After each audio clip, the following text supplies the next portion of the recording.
Hey everyone, it's Chris Bennett, founder and CEO of 97th Floor, and I'm really excited to talk to you today about the hovering boss and how micromanagement kills a positive culture. I think it's something that's definitely pertinent to what's going on in the business world right now, and I'm excited that you might be looking into ways on how you can kind of tweak things at your organization. Real quick, some things about me and 97th Floor. This is where you can find me on the web. LinkedIn, Twitter, and Facebook is kind of where I'm most active. Feel free to reach out to me at all. My email is also at the end of the slide. I love helping companies kind of go through this journey and figure this out. 97 Floor is a full-service digital marketing agency, and here's some of our awesome clients that we're very proud to work with. And what I'm most proud about isn't actually the work we do, but more the culture we have. Over the last 2 years, we've gotten awards from Inc. Magazine, Entrepreneur, and Fortune 2 years in a row on being a top company culture, the best place to work. And that's something I'm extremely proud of. And hopefully some of the insights as to why 97 Floor has been recognized for that, I can share today to help you out.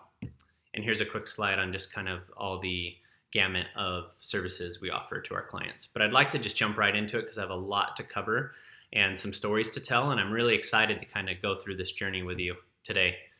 The world has totally trained us to be micromanagers. I feel like how we treat our children all the way up to how we treat our employees has kind of become the same thing, and we're just micromanaging like crazy. My kids have this app that tracks them at school called School Loop, and every day we get updates on their homework assignments and things like that, but updates are great almost daily. And I feel like it's taken the autonomy away from my kids to kind of fix grades and figure things out, right? Like when I was a kid, I had a whole quarter to figure it out before my parents got my grades in the mail.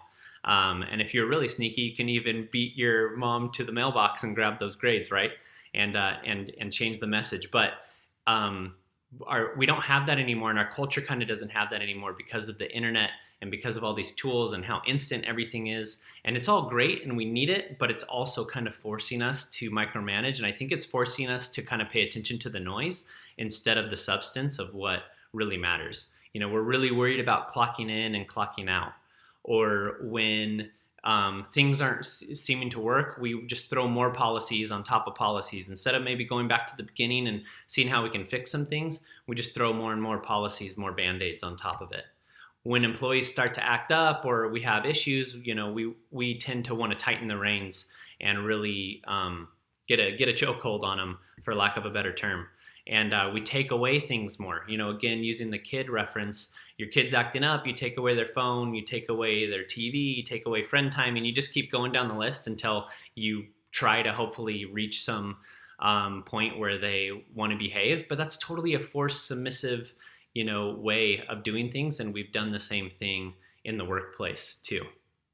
And maybe not as apparent as it is at home. It's not as easy to see, but it's happening and it's going on, and the employee definitely feels that way.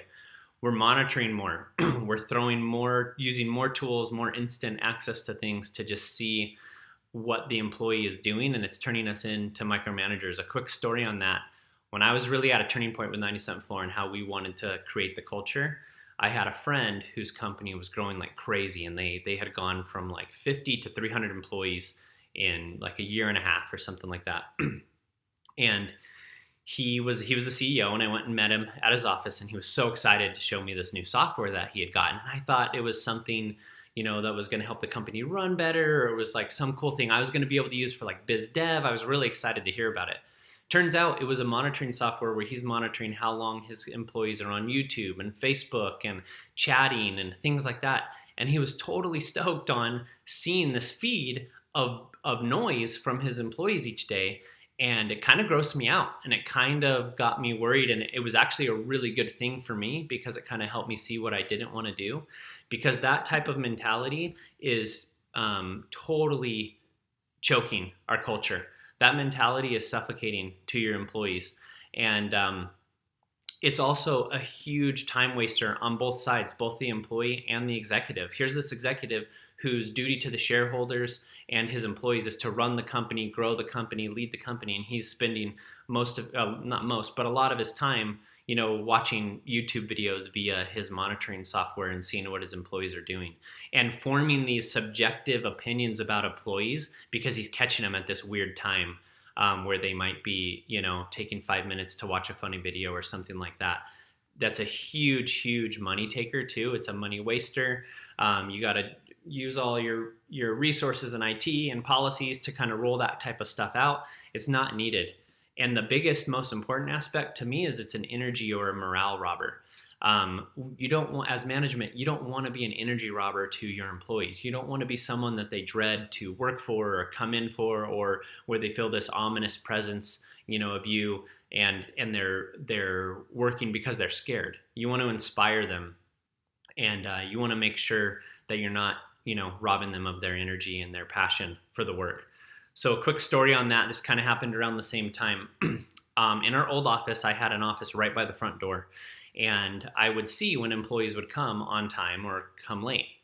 And the funny thing is me as the executive, I was actually coming late a lot of times because I wanted to help. My wife and I had young twins. Twins are crazy to get off to school and get figured out. And so I would help her with that. But on the days that I was on time, I would sit there and I would watch this employee come perpetually late, almost every day.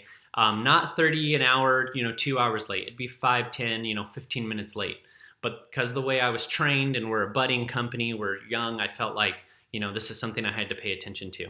So after a couple weeks, maybe a month of this, I called them into my office and we had a talk, and it kept happening. And we had another talk, and the talks were first going, like, okay, I'll try to be better. And then it was, well, I drive from really far away, and I also try to help my wife with my kids in the morning, breakfast, and just make sure she's situated, since I'm going to be gone all day and I'm going to have an hour drive on top of my work day going home.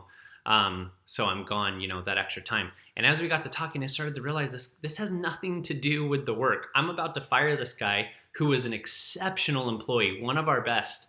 And it had nothing to do with the work at all. Nothing to do. So we switched kind of that mentality. He stayed on. He's now our director of 97th floor. The actual 97th floor logo you see on this slide was designed by him. Like, I can't even tell you how integral he's been in our company and our company's growth.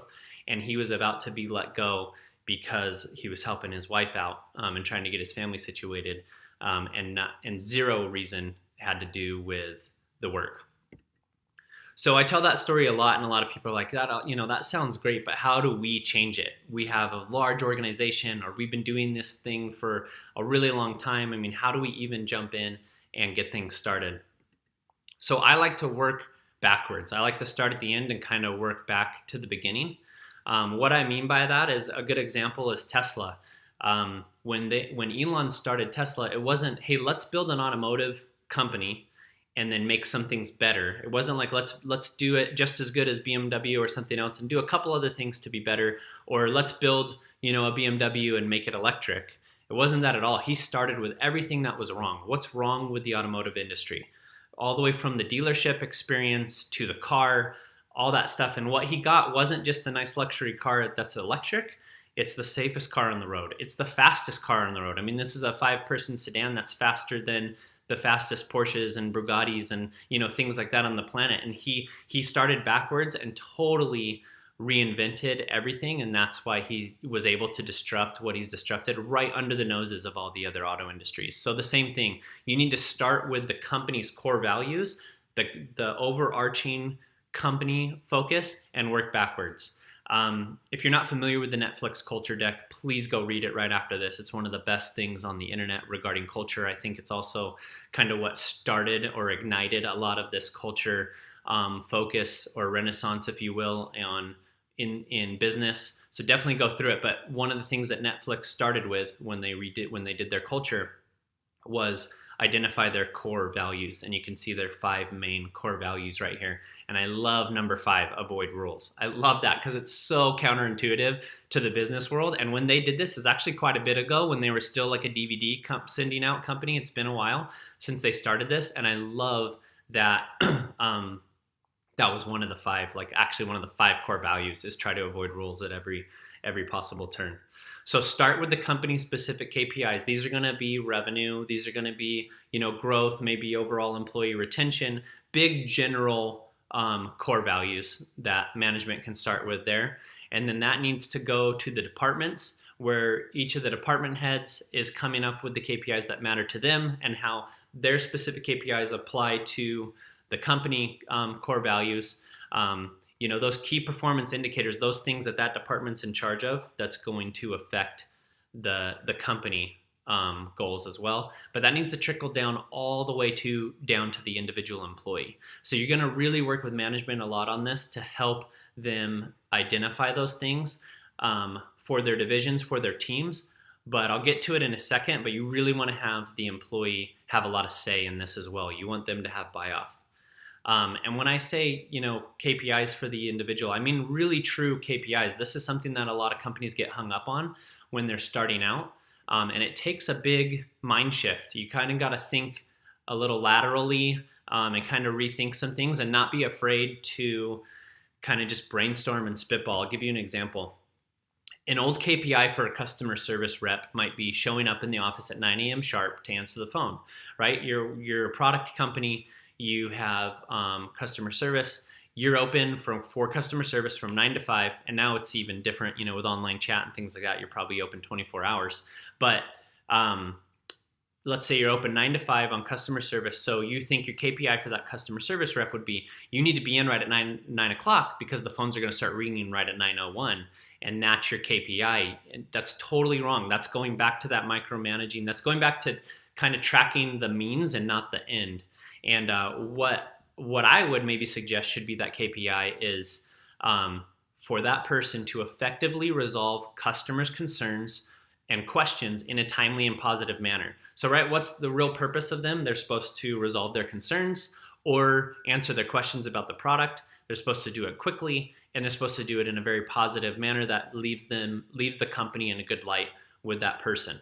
So that can seem maybe a little more general at first, but when you illustrate that to the employee and make it very clear, these are the things we want, which would be, so you'd start to look at things on more how long you're on the phone with those people, maybe the surveys they get after the phone call and what those ratings are, and you focus around the quality of the call, and you put that out there for the employee to kind of figure out and present back to you. You can let them run with that, and I guarantee you they will be more diligent, more excited, and more, they'll probably be there more often than they would have been before, or be more on time, more prompt than they would have been before, because they have the control. They came up with those things. They're going to hold themselves to it. It works really, really well. I really love this quote, but Elon, basically talking about how people are going to work better when they know what the goal is very clearly. They want to enjoy coming into work, and it's very important that they do. And you can't start that process until they really know what the overarching goal is for the company and what it is for them. And then they'll have purpose, and purpose is what inspires people and what drives people.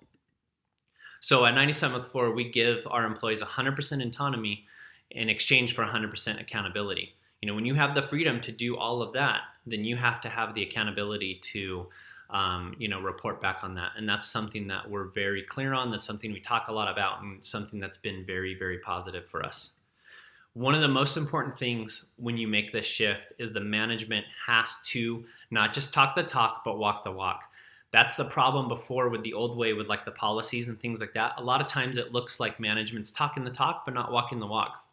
Back to that earlier example of the employee clocking in late, I was coming in late myself all the time. I actually had a flexible work schedule back then when everyone else was clocking in, because I was the CEO and I can do whatever I want, type of thing. And that's not a good way to do things. So that was one of the shifts I had to make too, is realize, okay, if I trust myself, and I had a couple other key employees I was giving that freedom to too, we need to do it for the whole company. Otherwise, I need to do what I'm asking them to do, which is be here right at 9 and leave, at 5, et cetera, et cetera. So you got to walk the walk and talk the talk. There's some really important things when you kind of shift to this way that can help a lot. Don't ever praise people for, again, those means things. You want to praise them for the ends. So don't praise them for things like working late or burning the midnight oil. That's not a good indicator of if they're working good at all. They might be working hard, but they're not working smart necessarily. And you shouldn't have a culture that praises people on, burning the midnight oil or burning themselves out.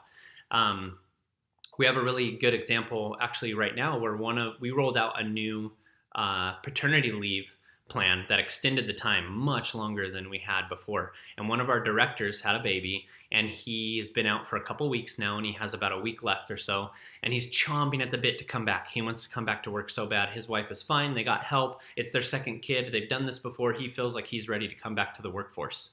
But if we let him come back early, we're telling the story to the employees without saying it, but showing that, hey, yeah, we say you can have a month or so off for, for paternity, but if you come back earlier, we actually respect that, and see our directors doing that. That's important to us. We actually really only care about that. You have to be careful with that kind of stuff.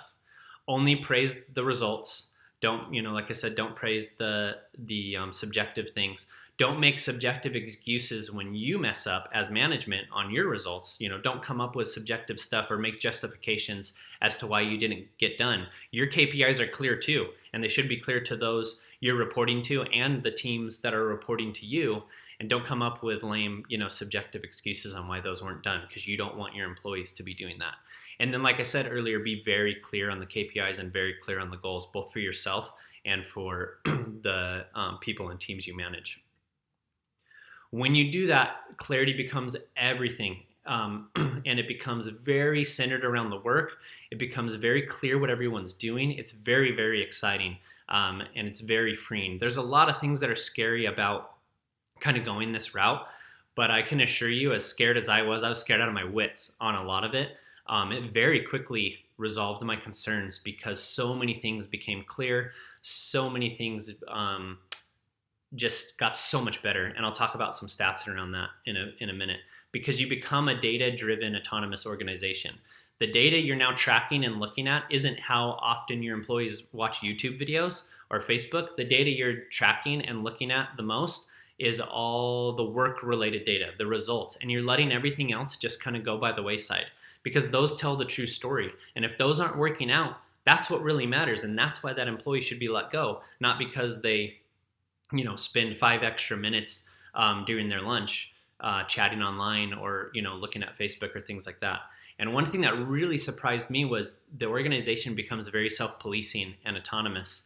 And what I mean by that is you don't have to micromanage anymore because the employees police themselves. Because if you're part of a team that's all working towards this result and this goal, and you see your fellow coworkers just killing it and doing really good at those things that you're supposed to be doing good at, it's going to pull you up and it's going to inspire you to do that too, or it's going to weed you out sooner than later. But it becomes very self-policing and kind of its own living, breathing thing. It's very great. It's awesome. Instead of a dictatorship, right? Instead of a talk down from the top, ominous kind of hovering, overarching, get it done out of fear type of thing. And this is really exciting, and it will breathe new life into your organization. This is something that you can really use to kind of inspire everyone. It's a good thing maybe to do at the turn of the year or a new quarter, or really get going on some of these things, because it's very exciting, and it will create a really good positive energy in the company.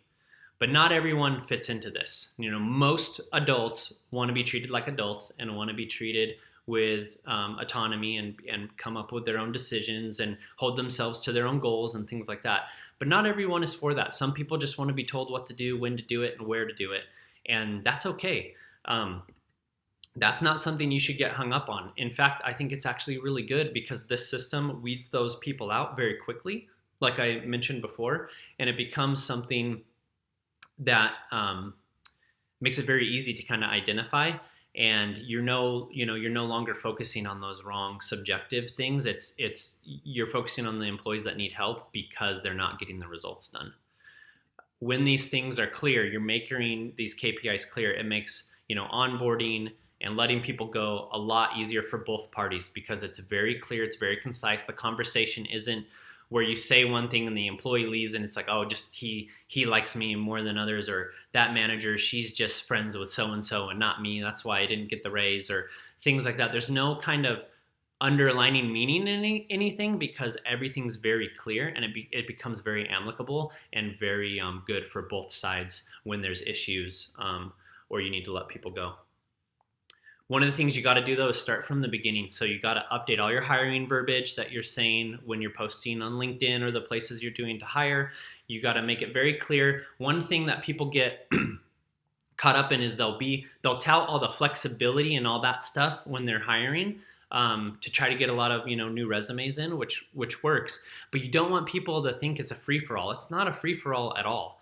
It's just you're free to choose your own path. And if you don't do good at choosing that path, you're going to be let go. And so you need to make sure you have both sides of those when you're using that in your hiring verbiage, that there's accountability that goes along with the autonomy. Not just, hey, we got free snacks forever and you can play ping pong or pinball all day long. That's not the message at all we're trying to send. It's, hey, we really love what we do at work. We're going to trust you to do a good job in your role, but we're going to hold you accountable to how you do it. And you can start to really get a lot of people that way. And you got to tie that into your actual onboarding as well. When you're onboarding the new employees, you got to be very clear on those things. Obviously, you should have already talked about KPIs for that employee before they got hired in the first place. And you're very clear that those are what they're going to be held to. We've had several situations where, because we were so clear on the KPIs with them during the hiring process, they weeded themselves out and they're like, I can't handle that, or I don't want that kind of, maybe they don't trust themselves. I don't know what it is, but they kind of weed themselves out. So be very, very particular and specific on your verbiage when you're onboarding and when you're hiring and things like that. Some really exciting, great things that we saw when we started this with 97th Floor. We had 2 walls that we'd been trying to break for a long time. One was client retention. We wanted to break into the 90s. And as an agency, that's really, really high. Agencies are kind of known for lower retention rate and things like that. And so we were already pretty high in the 80s, but we had been trying to crack the 90s for a long time. From switching to this culture fit, we went, we went up 6% just right there. And then we were also trying to break that wall of revenue per employee, meaning, things were running very well from a financial standpoint and things like that. And we were trying to hit 100K per employee. And we shot up from 92 to 114. And that was something that was really exciting and great for us, because that means you're doing better work, you're doing more work, but you're not having to hire so many more people because the assembly line is gone. You're not just trying to fit those boxes and just plug people in to solve a problem. And then what was really important too to us, obviously, was the yearly turnover rate. Now in agencies, that's usually really high again. A lot of people jump around from agencies, or like jump from the agency to the client they were doing work for. It's very easy, to have poaching and things like that. So we're very proud we were able to take it all the way from 50% to under 20% in yearly turnover rate from our employees. And it's all from just switching to this autonomous kind of work environment and things like that. We didn't really make any other huge changes as far as like how we did the work or, things like that. It just kind of, that was the start of everything. And that's kind of the message that I want to share today, is that it works. It works from, from our KPI standpoint, the things that matter to the company.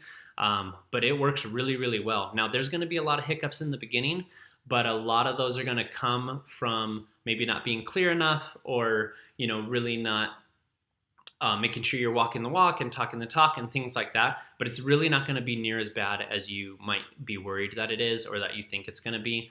Also, you can always go back to the old way. It's not a huge detrimental thing. Now, obviously it is. If you just rolled this out across a whole organization with 50,000 employees, that could be really, really detrimental if you just did it for a couple of weeks and then went back. That's a huge thing. I would suggest on big companies like that, and when we've talked to big companies or helped them kind of make that shift, to start smaller, division-based or office-based, maybe a certain location first, and build it up that way.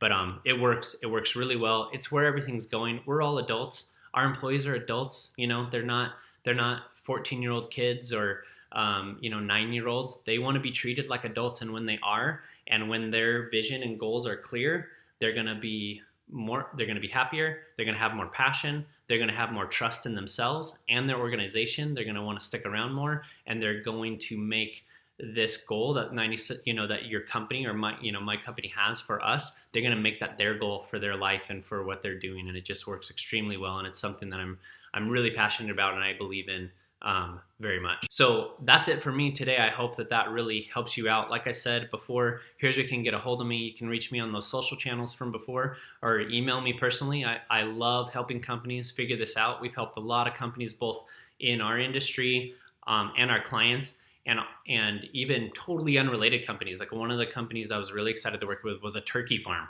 Right? I run a digital agency, and now I'm consulting with a turkey farm to help them kind of come over this. And it's awesome. It's super fun, and I love it. I'm very passionate about it. I want to make the business world as a whole a better place. So don't hesitate to reach out to me. And that's it for me.